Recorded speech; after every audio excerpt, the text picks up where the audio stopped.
Hi everyone, and welcome to the first lecture of English Linguistics 315 Introduction to English Linguistics.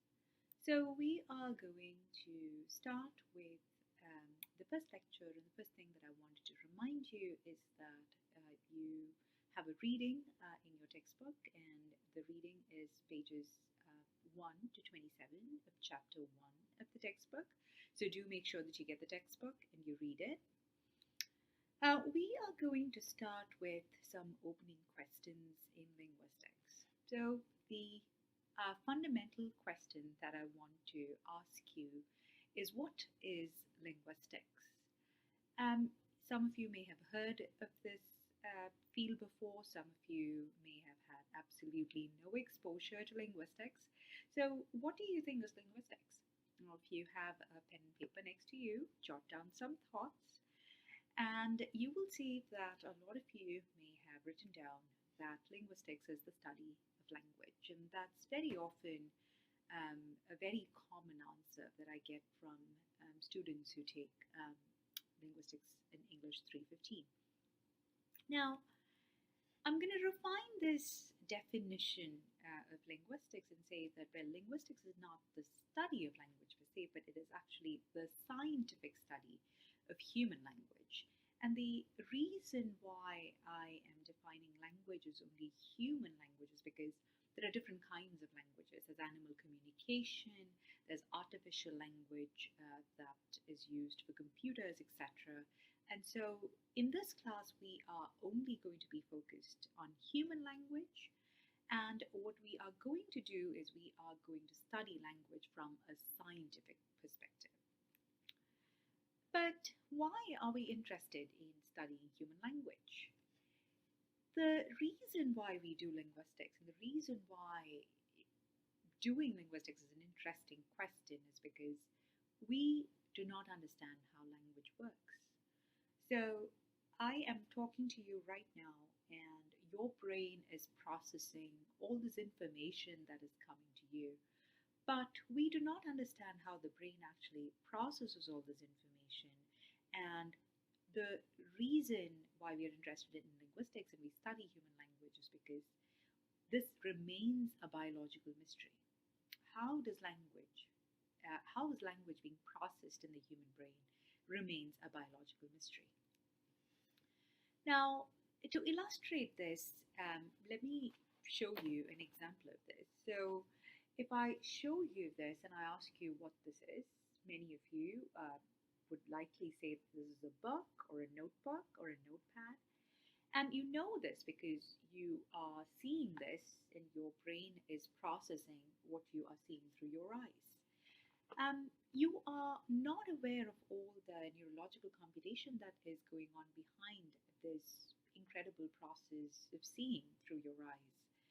The same way, when you speak or you understand what I'm saying, you are just doing it without actually realizing that there is a lot of neurological computation that is actually going on in your head while processing language.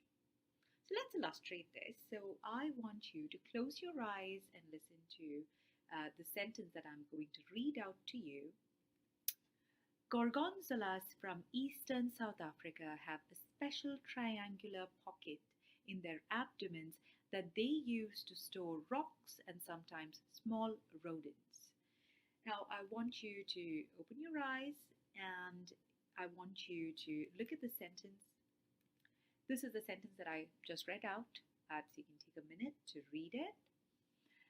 And what happened when I actually read the sentence?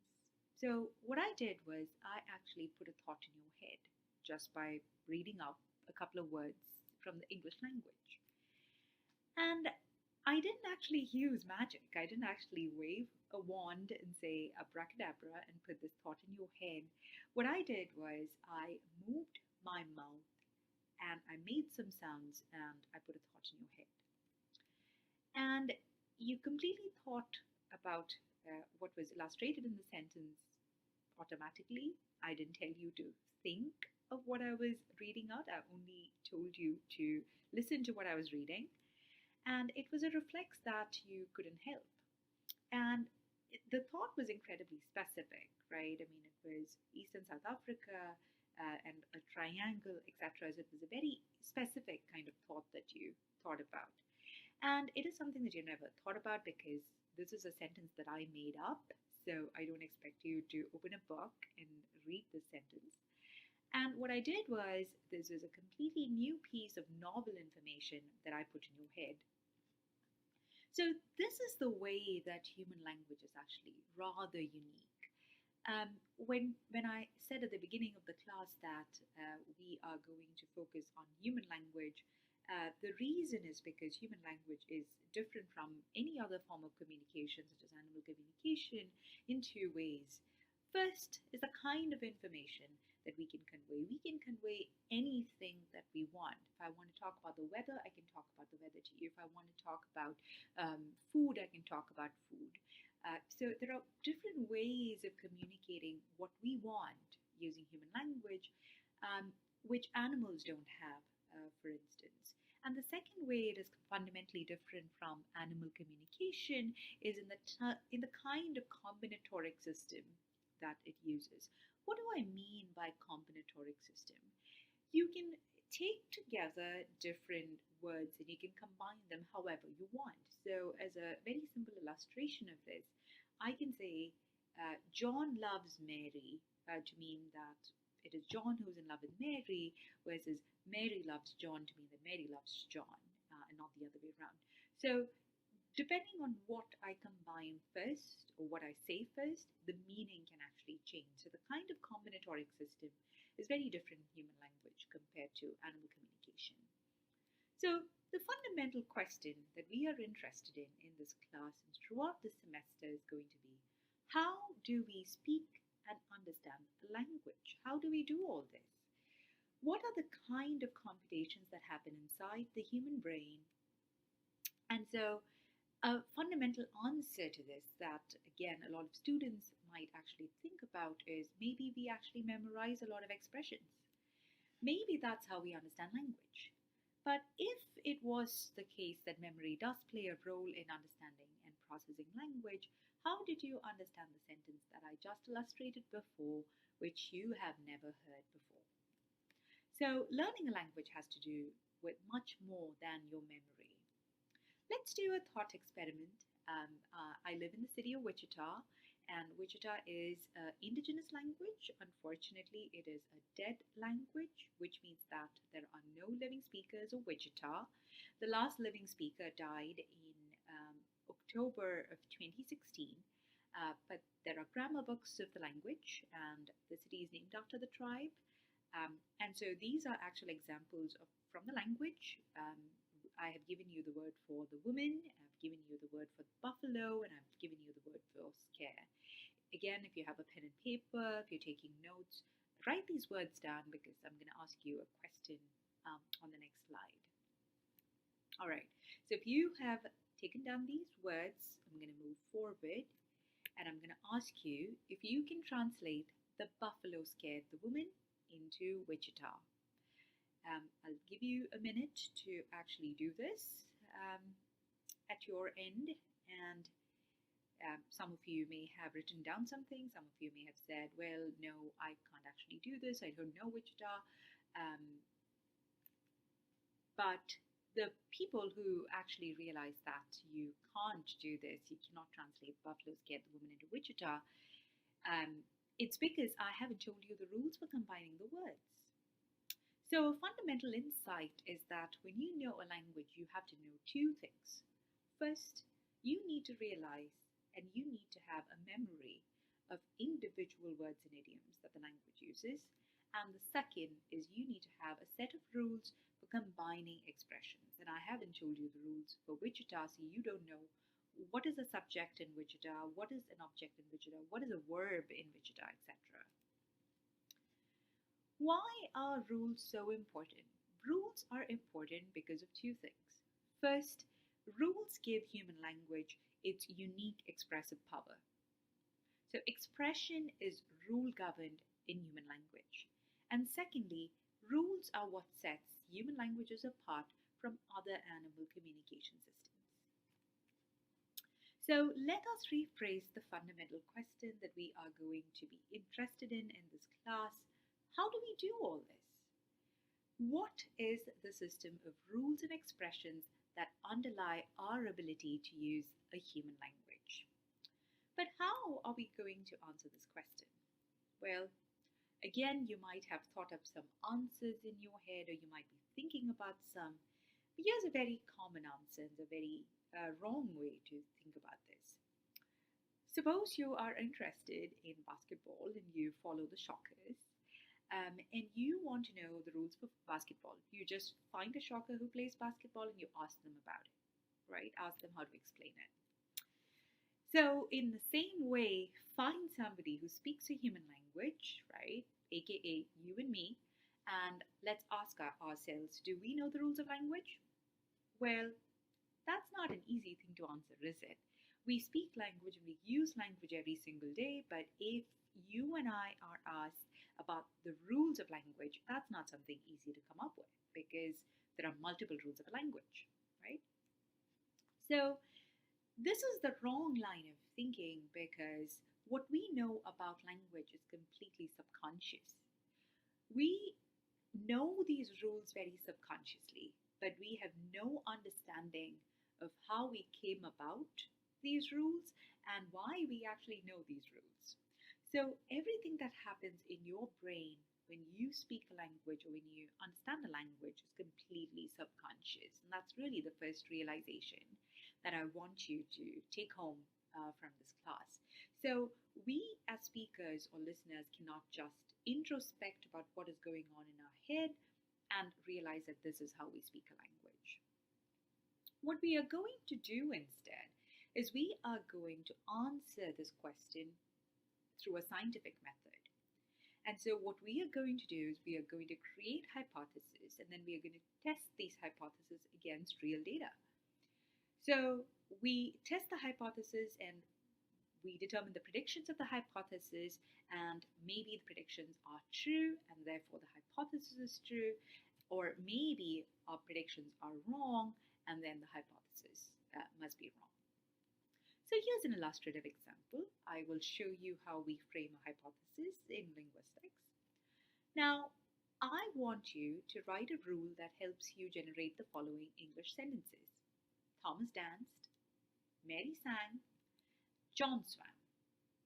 So I've given you 3 sentences from English. These are all grammatical sentences. All of you understand the meaning behind these sentences. And I want you to write a rule that will generate the following English sentences. All right, take a minute to do so. All right, so if you're done, maybe the rule was something like, to form an English sentence, combine a name. It could either be Thomas, Mary, or John, and combine that with an action word such as danced, swam, or sang. This rule is going to be our hypothesis and we are going to test it. So again, to remind you, this is the rule that we are going to test. Let us start with creating predictions out of this hypothesis. There is a true prediction that is created by this rule of English. The following are all English sentences. Thomas danced, Mary sang, and John swam. It combines a name with an action word. So this is a true prediction. But this hypothesis creates a false prediction. The false prediction is that, well, you can combine an action word and a name and create sentences such as danced Thomas, sang Mary, swam John, etc. And so just a note on notation throughout this semester, when I use a asterisk symbol in front of a sentence, it means it is not a possible sentence.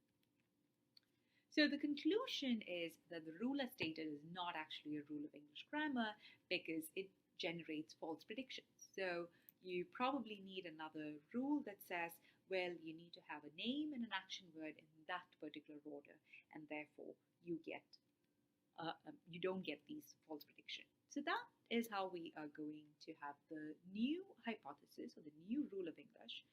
To form an English sentence, combine a name with an action word in that particular order. And now the predictions are, well, we have a true prediction that these are all English sentences. Thomas danced, Mary sang and John swam. And you also have another true prediction that these are not English sentences, such as Dan Thomas sang Mary and swam John, which are all ungrammatical sentences, and therefore we notate that with the asterisk symbol on top. And then we also have a false prediction, which is that these aren't English sentences. Things like Thomas saw Mary, Mary likes John, John hit Thomas, etc. So now, as you can see, I am introducing more complexity into our grammar and into our sentences.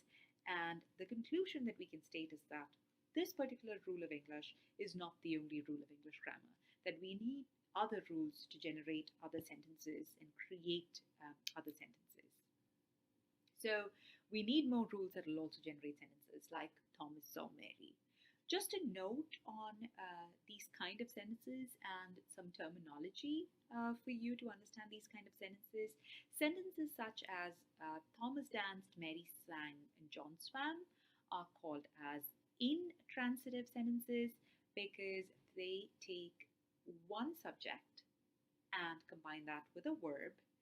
And then sentences such as Thomas saw Mary, Mary likes John, John hit Thomas are transitive sentences because it takes a subject, Thomas, and an object, Mary. So these are two different kinds of sentences, two different kinds of verbs that are used in these sentences, and so useful terminology for you, intransitive and transitive. More on this when we get into the week on syntax after midterm. So what are linguists really interested in? Well, linguists are really interested in how people speak language and how language is actually processed. So we are interested in the rules that speakers actually do follow, and we're not interested in the rules that speakers should follow. So just to note that linguistics is not a prescriptive science, so we don't tell people what to do and what not to do. What we are really interested in is what people actually do. So here's an example of that.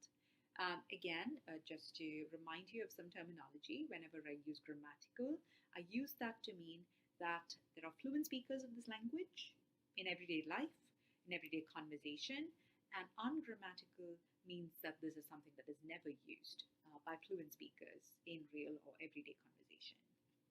So here are some examples of things that stylistic manuals tell you not to use. But if you go out into the field and if you perk up your ears, you can actually see that these are grammatical English structures. So very often in your English 101, 102, or any other grammar class that you may have taken in college, your instructor may have told you not to strand your prepositions. So don't say things like, who did you talk with, right? Where the preposition is the last thing of the sentence. Don't split your infinitives to boldly go. So instructors very often say to go boldly is much better than to boldly go. Use of passive voice, often discouraged. People often tell you to use the active voice. So the passive voice are things like John was hit by a car, but very often people do speak like this and do write like this. The use of double negatives, very often not taken to be standardized English. I didn't see nothing. But also very common among languages such as Spanish and Italian and French. And the use of adjectives as adverbs, something like I dance good. And I'm pretty sure that some of you might be shaking their heads saying this is really not good English. But the idea behind linguistics is that, well, if you actually look at real world data, you can see that people actually talk like this. And that is what we're interested in.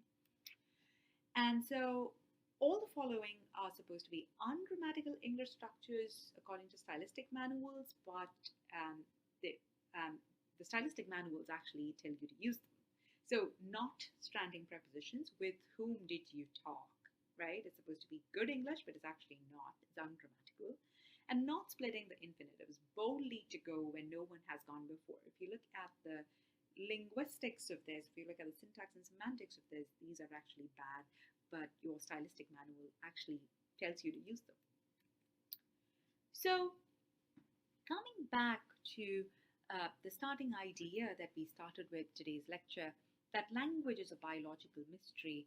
Um, what do we know when we actually know a language? What is it that we understand about language? What is it that your brain knows about language? That is what we're interested in. So, how do we do all this? Maybe how we do all this is, let's entertain this idea for a minute that when we learn a first language, what we do is we have an instinct to learn our first language. That is, it is inborn in us. It is something special. Studying language is something special, and it is intimately, genetically human to study a language. So, your first reaction to this would be, oh my God, how is language an instinct, right? I wasn't born speaking a language, I actually had to learn it. And this is a very common kind of guiding idea that a lot of my students actually come with when they come into Introduction to Linguistics, that language learning is often taught and not learned, is not inborn in humans. So the proposal that I want to entertain is that what is inborn in us is an instinct to learn language. And the analogy that I want to draw from is birdsong. And these are songs that birds are actually born with. And they are not born with the ability to sing the song of their species, but they are born with a very special species-specific ability. And this is the ability to learn the song of their species. And so, since this is an ability of specific bird species, it is supposed to be an instinct. There's an instinct to learn the song of their species. There are 4 properties of birdsong that we're interested in. Property 1 is that birdsong is vocal, so it uses something very similar to our vocal cords. Property 2 is that these songs are modular, so there are parts of the brain in which you can actually test to see whether these songs are being processed differently from, say, other bird calls. Property 3 is that they are learned from parents and neighbors, so there is some element of being in the right environment to learn these kind of songs. And property 4 is that it is a social signal. So they use this to communicate with other members of the species. So the proposed analogy that I want to talk about is that people are actually not born with the ability to speak a language, but they're born with a very special species-specific ability, and that is the ability to learn a language. So here is the proposal in a nutshell, that what's written into our genes is not the ability to speak a particular language, so we are not born with the ability to learn English or Spanish, but what we are born with is the ability and drive to learn any human language as a first language. So what we come with is this intimately genetic kind of connection to learn any language that we're given. And very often this is the case when an American who's born in, say, Japan or France end up learning Japanese and French because the child is hearing this language constantly around them. So this is where we are going to end today's lecture, and we will continue with lecture 2, which is a continuation of linguistics as a cognitive science, where we will explore this idea of language as an instinct more.